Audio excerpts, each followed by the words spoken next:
As it happened, Patoshka filled the void. The girl I thought was child sister Tonya turned out to be another.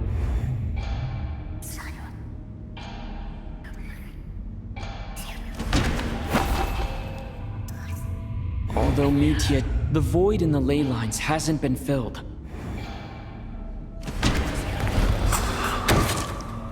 Vodyanitsa was, come to think of it, Patoshka was about to walk into the snowstorm at that time, and RONOVA, unaware that, looking back, I suppose that was an early slip-up on her part.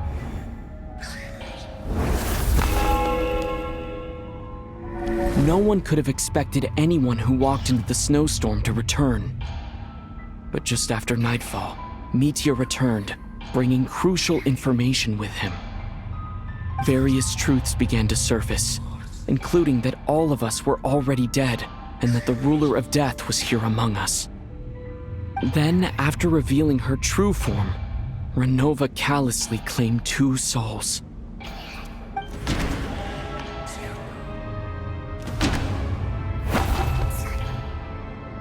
No, let me...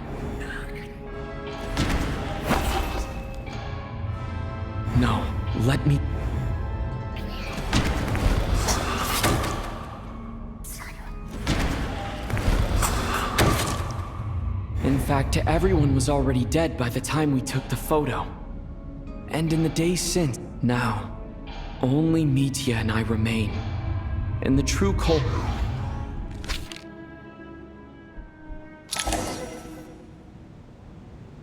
That covers everything. It's all clear now.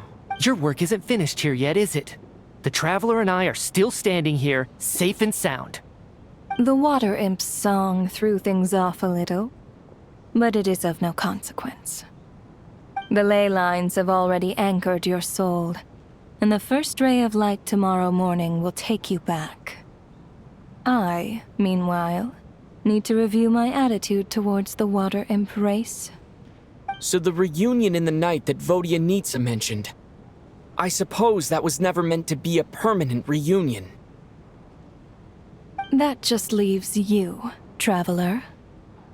My power only allows me to temporarily separate your soul from your body. The ley lines of Tevat would not accept you, and your soul is firmly anchored to your body by your will. For a descender like you, who is not bound by Tevat's rules, your death can only be brought through the most violent of means, such as directly destroying either your body or soul. I have no interest in involving myself with Descenders, for now. Although, this may change if Asmodee remains missing, or you insist on interfering with our affairs. One last question then. All our struggles and sacrifices here, they were meaningless from the very beginning, weren't they? Death abides no reason. Besides, what you call sacrifice is merely a concept created by humanity. To me, it is nothing more than a self-indulgent charade in the face of death. Mere mortals fantasizing that their actions could reclaim something from my grasp. A truly laughable idea.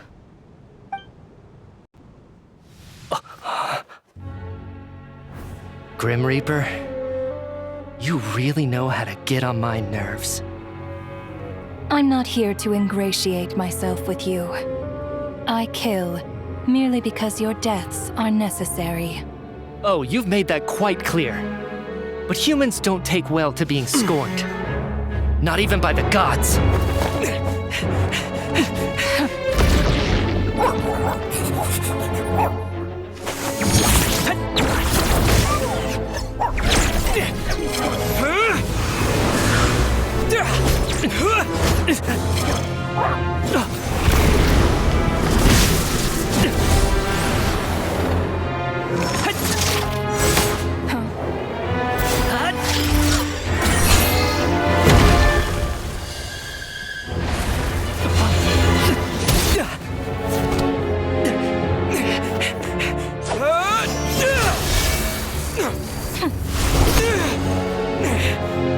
This is futile.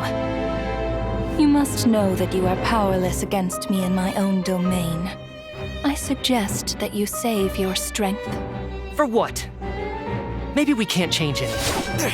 But if nothing else, we can at least teach you to have some respect for the dead. Audacious.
How are you holding up, Odette? What happened to me? How much do you remember? What do you mean? Is the performance over?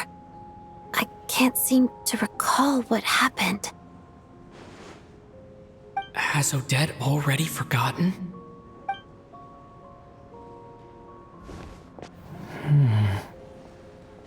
Mitya? Oh, I'm sorry. I guess I spaced out there for a second.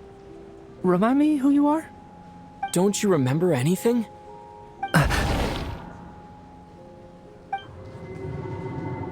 Yeah, I remember now, comrade. Looks like we guessed right. Just like me when Odette found me at the Armory Palace, for some reason, everyone killed by the Ruler of Death eventually came back to life. Just with one catch. They forgot what happened while they were dead. Odette and the others have already forgotten everything. Why were you able to remember this time? Could this be the reason? You said this is the Ruler of Death's symbol, right? I don't see anything there. You don't? Huh. Okay, I guess that makes sense. I carved this into my hand in the afterlife, so it's not visible in the physical world.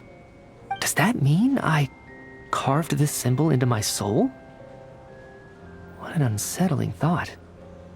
Still, at least I get to remember what happened. I suppose it's a blessing in disguise. What about you, though? The Ruler of Death mentioned that you're a descender? Is that why you can remember? A full explanation would get complicated very quickly. But that's essentially it.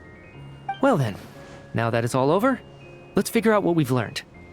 The first thing I notice is that everything here is precisely as we left it, right before our deaths. This confirms that time passes differently in the afterlife than in the real world. They say that right before death, time slows down, and your whole life flashes before your eyes. That must be how you know you have one foot in the afterlife by that point. Anyway, clearly the few days we spent in the afterlife probably only amounted to a few short minutes in the real world. This also aligns with previous reports of widespread temporary memory loss among the Armory Palace personnel. Now it seems likely that those were all brief deaths caused by the Grim Reaper's so-called curse of death. To those unaware of the truth, dying and coming back to life must feel similar to a short bout of catatonia.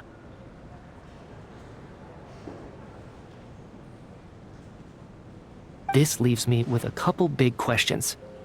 What are the conditions that trigger this so-called curse of death? And why are we resurrected after we die?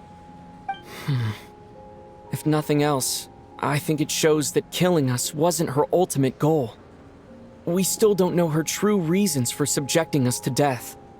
Right. This time only got complicated because of the situation with the theater's ley lines. That's why she had to approach it differently. If the previous incidents of amnesia among the researchers are anything to go by, killing us is usually a pretty routine matter.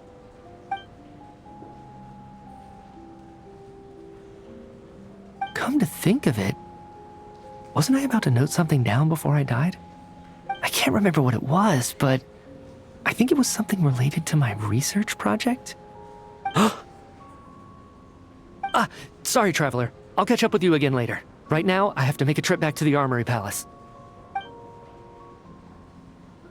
Sir, if I may, no one of your description has ever shown up in my investigations into Mr. Mitia's friends. Yet, you two seem very familiar with each other. Could you perhaps tell me where he was in such a rush to get to? And, by the way, have we ever crossed paths? Forgive the presumptuousness, but I feel a vague and indescribable sense of familiarity about you. I can explain everything. Could you help me gather everyone in the theater in one place